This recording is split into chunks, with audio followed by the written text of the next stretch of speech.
नमस्कार दोस्तों, स्वागत है आप सबका हमारे यूट्यूब चैनल पे। इस सेशन में आज हम लोग बात करेंगे जीके के टॉप 20 क्वेश्चंस को। और ये सारे क्वेश्चंस जो मैं आपके सामने डिस्कस करूँगा, ये सब क्वेश्चंस जो हैं एग्ज़ाम में बहुत बार पूछे जा चुके हैं, या आप इस तरह से बोलिए कि हम इस सेशन में प्रीवियस ईयर क्वेश्चंस का रिविज़न करने वाले हैं। तो चलिए बिना देर किए शुरुआत करते हैं। देखिए, सबसे पहला सवाल आप सबके सामने, पहला सवाल ये है कि चंगेज़ खान ने किस गुलाम वंश के शासक के शासनकाल में भारतीय आक्रमण किया। सीधा सा सवाल ये है कि चंगेज़ खान जो भारत पे आक्रमण किया था, उस समय भारत पे किसका शासन चल रहा था, या किसके शासन काल के कंटेम्प्रेरी जो था वो चंगेज़ खान ने भारत पे आक्रमण किया हुआ था। तो इसका जवाब, सही जवाब इसका है Iltutmish. Right answer is Iltutmish. Iltutmish इसका बिल्कुल सही जवाब है। ठीक है, option C is the right answer. Next, Bharat का गवर्नर जनरल जो सती सुधारों के लिए प्रसिद्ध था। अब भारत का कौन सा ऐसा गवर्नर जनरल था जो सती प्रथा में जो इम्प्रूवमेंट हुआ, सुधार हुआ, उसके लिए ये बहुत ज़्यादा चढ़ बढ़ के हिस्सा ले रहा था। तो इसका सही जवाब क्या है? तो इसका सही जवाब है लॉर्ड कर्जन। लॉर्ड कर्जन जो था, लॉर्ड कर्जन वो सती प्रथा में जो भी इम्प्रूवमेंट हुआ था उसके लिए जिम्मेवार था। इसका आंसर होगा ऑप्शन नंबर ए, Lord Curzon. Any doubt? Next question है हमारा, वृंदावन गार्डन किस राज्य में स्थित है। देखिए, वृंदावन एक जो आप ये बोलिए तीर्थस्थल है, उसकी बात नहीं की जा रही है। ये वृंदावन गार्डन है, ये गार्डन के बारे में बात की जा रही है कि वृंदावन जो गार्डन है वो किस राज्य में स्थित है। तो ये कर्नाटक राज्य में स्थित है, और कर्नाटक के किस जगह पे? तो ये मैसूर वाले जगह पे, यानी option C is the right answer of question number 3। Next question है हमारा, राज्यसभा की अधिकतम शक्ति क्या है। मतलब राज्यसभा में सदस्यों का मैक्सिमम नंबर क्या होता है, ये क्वेश्चन आपसे पूछा जा रहा है। अब इस क्वेश्चन के लिए हम क्या करेंगे, तो आप ध्यान से देखिए। तो ये राज्यसभा की बात की जा रही है। किसकी बात की जा रही है? राज्यसभा की। तो इसका आंसर होगा ऑप्शन नंबर ए, यानी 250 इज़ द राइट आंसर। 250 इसका सही जवाब होगा, यानी ऑप्शन नंबर ए। क्वेश्चन नंबर 5 है हमारा, बर्ड ऑफ एवन के नाम से किसे जाना जाता है। मतलब ये है कि बर्ड ऑफ एवन ये किसी पुरुष का उपनाम है। बर्ड ऑफ एवन के नाम से इन 4 ऑप्शन में से किसे जाना जाता है। तो इसका सही जवाब है option number B, William Shakespeare. William Shakespeare जिनकी रचना को बहुत ज़्यादा अहमियत दी जाती है आज भी, बहुत सारे लोग उसकी तारीफ़ करते हैं। विलियम शेक्सपियर एक महान लेखक थे। उनका बहुत सारा पोएम, उनका बहुत सारा ऐसा रचना है जो लोगों के बीच में एक प्रेरणा का स्रोत बना हुआ है।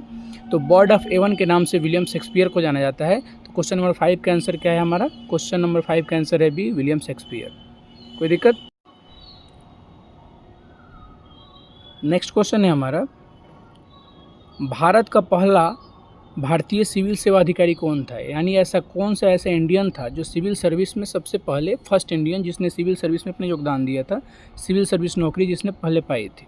आपके सामने ऑप्शन है सत्येंद्रनाथ टैगोर, सुभाष चंद्र बोस, ठीक है, किरण बेदी, राजकुमारी अमृत कौर। तो इसका सही जवाब जो है, इसका सही जवाब है ऑप्शन नंबर ए।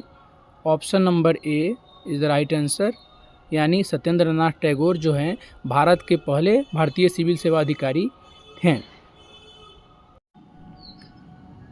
क्वेश्चन नंबर 7, भारत का कौन सा राजमार्ग नेटवर्क दिल्ली, मुंबई, कोलकाता और चेन्नई को जोड़ता है।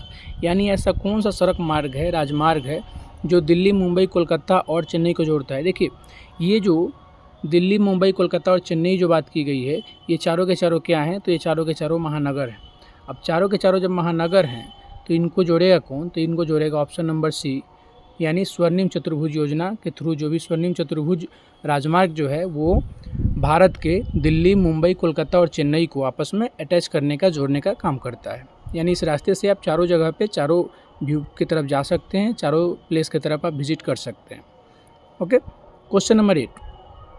क्वेश्चन नंबर 8 है हमारा, society of world wide interbank financial telecommunication का मुख्यालय कहाँ स्थित है? Society of world wide interbank financial telecommunication का मुख्यालय कहाँ स्थित है? यानी आपसे society of world wide interbank financial telecommunication का हेडक्वार्टर पूछा जा रहा है। तो इसका सही जवाब क्या होगा? ऑप्शन है आपके सामने New York America, Headingley UK, New Delhi Bharat, Brussels Belgium. इसका सही जवाब जो है वो होगा option number D. Option number D is the right answer, Brussels Belgium. तो ब्रसेल्स बेल्जियम में society of world wide interbank financial telecommunication का मुख्यालय स्थित है। Okay, move on to next question. Next question है हमारा 11वीं पंचवर्षीय योजना कब समाप्त हुई? देखिए, कब शुरू की गई ये बहुत बार पूछा जा चुका है। अगर आपको उसका कार्यकाल याद नहीं रहेगा, कितने समय के लिए ये योजना लागू हुई थी, तो इसका सही जवाब आप नहीं दे पाएंगे। तो 11वीं पंचवर्षीय योजना जो थी ये समाप्त कब हुई थी? तो ये समाप्त हुई थी ऑप्शन नंबर बी 2012 में। 2012 यानी ऑप्शन नंबर बी इस क्वेश्चन का क्या है? सही जवाब है। क्वेश्चन नंबर 9 का आंसर है option number B 2012। Okay, next question है हमारा रिंगित किस देश की मुद्रा है? अब देखिए, रिंगित किस देश की मुद्रा है? इंडोनेशिया की मुद्रा ये नहीं है, ईरान की मुद्रा ये नहीं है, इराक की भी मुद्रा ये नहीं है, एंड ऑप्शन नंबर डी मिस्र की भी ये मुद्रा नहीं है। देखिए, यहाँ पे इस PDF मेकिंग के दौरान एक प्रिंटिंग मिस्टेक हुई है। इसका सही जवाब जो है वो है मलेशिया। इसका सही जवाब क्या है? तो इसका सही जवाब है मलेशिया। यानी मलेशिया का जो करेंसी है उसको हम लोग रिंगित के नाम से जानते हैं। यानी इसका आंसर होना चाहिए था ई, नॉन ऑफ द अबव, जो कि है नहीं। आप इसका सही जवाब ये मानिए, रिंगित जो है वो मलेशिया की मुद्रा है। इंडोनेशिया, ईरान, इराक और मिस्र की मुद्रा ये नहीं है। कोई दिक्कत? ये PDF का एक मिस्टेक था, इसको आप लोग थोड़ा सा टॉलरेट कीजिएगा। नेक्स्ट क्वेश्चन है हमारा क्वेश्चन नंबर 11 कि सुल्तान को खलीफा से सम्मान का भाग मिला है? उस समय जो था खलीफाओं का दौर था, और खलीफा अगर खुश होते थे आपके काम से तो आपको कुछ ना कुछ गिफ्ट के रूप में दिया करते थे। उसमें किसी सुल्तान को खलीफा से सम्मान का भाग मिला था। तो इसका सही जवाब क्या है? Option number A Iltutmish, option number B Jalaluddin Khilji, C है रजिया सुल्तान और डी है कुतुबुद्दीन ऐबक। इसका सही जवाब जो है वो इल्तुतमिश को जो था खलीफा से सम्मान का भाग मिला था। यानी क्वेश्चन नंबर 11 का आंसर हो जाएगा ए इल्तुतमिश। नेक्स्ट क्वेश्चन है हमारा सबसे भारी प्राकृतिक रूप से पाए जाने वाला तत्व। देखिए, नेचुरली अकर्ड जो एलिमेंट्स है उसमें सबसे हेवी एलिमेंट्स कौन सा है? नेचुरली अकर्ड यानी प्राकृतिक में पाया भी जाता हो और वो सबसे हेवी भी हो। तो इसका सही जवाब जो है वो है option number C, uranium. Uranium एक ऐसा तत्व है जो नेचुरली फाउंड भी होता है, पाया भी जाता है, और साथ ही साथ ये सबसे प्राकृतिक रूप से पाया जाने वाला सबसे भारी तत्व भी है। तो इसका सही जवाब क्या है? Option number C, uranium. कोई दिक्कत? नेक्स्ट क्वेश्चन, सल्फर डाइऑक्साइड रंग को किसके द्वारा ब्लीच करता है? सल्फर डाइऑक्साइड रंग को किसके द्वारा ब्लीच करता है? यानी सल्फर डाइऑक्साइड जो है, जिसको हम लोग केमिकल फार्मूला SO2 के नाम से जानते हैं, वो कलर को किसके माध्यम से ब्लीच करता है? तो कलर को ब्लीच करता है नेसेंट हाइड्रोजन के माध्यम से। ऑप्शन नंबर ए। नेसेंट हाइड्रोजन का मतलब आप ये समझिए कि freshly made hydrogen is called nascent hydrogen. मतलब तुरंत हाल फिलहाल बना हुआ जो हाइड्रोजन होता है उसको नेसेंट हाइड्रोजन बोलते हैं, जो सल्फर डाइऑक्साइड रंग को क्या करता है? ब्लीच को कन्वर्ट करने में काम करता है। तो क्वेश्चन नंबर 13 का आंसर क्या होगा? 13 का आंसर है ऑप्शन नंबर ए, नेसेंट हाइड्रोजन।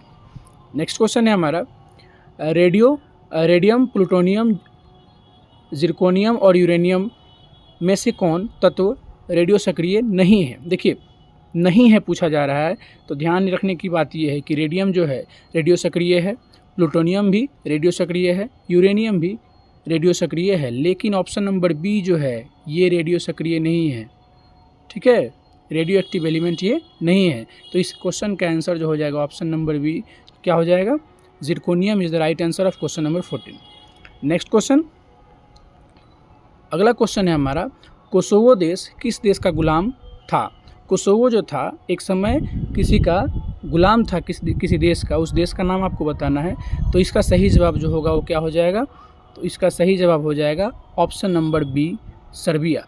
सर्बिया का गुलाम था कोसोवो जो देश था, वो पहले सर्बिया का गुलाम था, जो कि अब आज़ाद हो चुका है। नेक्स्ट क्वेश्चन, अगला जो सवाल है हमारा वो है भारतीय विश्वविद्यालय अधिनियम किस वायसराय के समय पारित हुआ था? देखिए, भारतीय विश्वविद्यालय अधिनियम एक अधिनियम पारित हुआ था, वो उस समय जो था भारत के वायसराय कौन थे उनका नाम बताना है। ठीक है, तो इसका सही जवाब जो है तो क्वेश्चन नंबर 16 का जो सही जवाब है वो है ऑप्शन नंबर ए, लॉर्ड कर्जन। लॉर्ड कर्जन के समय भारतीय विश्वविद्यालय अधिनियम जो था वो पारित हुआ था, आया था। इसका सही आंसर ऑप्शन नंबर ए, लॉर्ड कर्जन। अगला सवाल है, पानी के टैंकों से, क्वेश्चन नंबर 17, पानी के टैंकों में शैवाल को ख़त्म करने के लिए प्रयुक्त किए जाने वाले रसायन का नाम क्या है? देखिए, पानी के टैंक में जो शैवाल होते हैं, जो ग्रीन कलर के आप देख सकते हैं कि ग्रीन कलर जैसा गंदगी जैसा कुछ स्ट्रक्चर दिखाई देता है, तो शैवाल होते हैं। तो उसको अगर ख़त्म करना है तो इन चारों में से कौन सा आप केमिकल ट्राई कीजिएगा? तो पहला आपका केमिकल है कॉपर सल्फेट, बी है सोडियम सल्फेट, सी है पोटेशियम आयोडाइड और डी है जिंक सल्फेट। तो इसका सही जवाब है कॉपर सल्फेट, जिसको आप फार्मूला के तौर पे क्या लिखते हैं? CuSO4। CuSO4 लिखते हैं केमिकल फार्मूला। 17 का आंसर हो जाएगा ऑप्शन नंबर ए, कॉपर सल्फेट। इसका सही जवाब क्या हो जाएगा? ऑप्शन नंबर ए, कॉपर सल्फेट, CuSO4। CuSO4 आप उस केमिकल का यूज़ कीजिएगा तो उस टंकी के शैवाल को आप साफ़ कर सकते हैं। नेक्स्ट क्वेश्चन है, अगला सवाल जो है हमारा वो है, मूंगफली का सर्वाधिक उत्पादक देश कौन सा है? यानी सबसे ज़्यादा मूंगफली का प्रोडक्शन इन चारों ऑप्शन में से किस कंट्री में होता है? इन 4 कंट्री में से किस कंट्री में होता है? तो यहाँ पे आप देख सकते हैं मूंगफली का सर्वाधिक उत्पादक देश, इसमें चाइना है, UAE है, रसिया है एंड भारत है। तो ये हमारा इंडिया है, हमारा इंडिया जो कि पूरे वर्ल्ड में सबसे ज़्यादा मूंगफली का प्रोडक्शन करता है। Option number A is the right answer of question number 18। Next question, question number 19, Assam के चाय बागान मजदूरों ने किस आंदोलन के दौरान वेतन बढ़ोतरी की मांग की थी? देखिए, ये आज़ादी से पहले की बात है और उस समय असम के जो चाय बागान मजदूर थे, एक समय आप सबको मालूम है अंग्रेज 200 साल तक लगभग हमारे भारत पे शासन किए और इस दौरान उन्होंने भारत पे काफ़ी सारा जुर्म भी यहाँ के मज़दूरों पे किया था। तो उसी में असम के जो मज़दूर थे, चाय बागान के जो मज़दूर थे, उन्होंने क्या डिमांड किया था? तो उनका डिमांड ये था कि हमारे सैलरी को इंक्रीज़ किया जाए। तो इसका सही जवाब होगा ऑप्शन नंबर ए, असहयोग आंदोलन। असहयोग आंदोलन जो कि गांधी जी के नेतृत्व में किया गया था, उस समय चाय बागान के मज़दूरों ने ये मांग की थी, डिमांड की थी कि हमारे सैलरी को बढ़ाया जाए। एंड आज के सेशन का लास्ट क्वेश्चन, राज्य के उच्च न्यायालय के मुख्य न्यायाधीश की नियुक्ति कौन करता है? ये तो बहुत ही आसान सा क्वेश्चन है। इसका सही जवाब क्या हो जाएगा? तो इसका सही जवाब हो जाएगा राष्ट्रपति। इसका सही जवाब क्या हो जाएगा? राष्ट्रपति, यानी ऑप्शन नंबर बी इसका सही जवाब होगा। तो इस सेशन को यहीं पर रोकते हैं और थैंक्स फॉर वाचिंग। आपको इस वीडियो को देखने के लिए, हमें इतना सारा सपोर्ट प्यार देने के लिए बहुत सारा धन्यवाद आप सबको। और अगर आप इस चैनल पे नए हैं तो आप सबसे एक बस वही रिक्वेस्ट जो मैं हमेशा करता हूँ, watch, like, subscribe, comment and share. मिलता है नेक्स्ट सेशन में कुछ नया लेके, कुछ अलग लेके, कुछ सबसे हटके लेकर।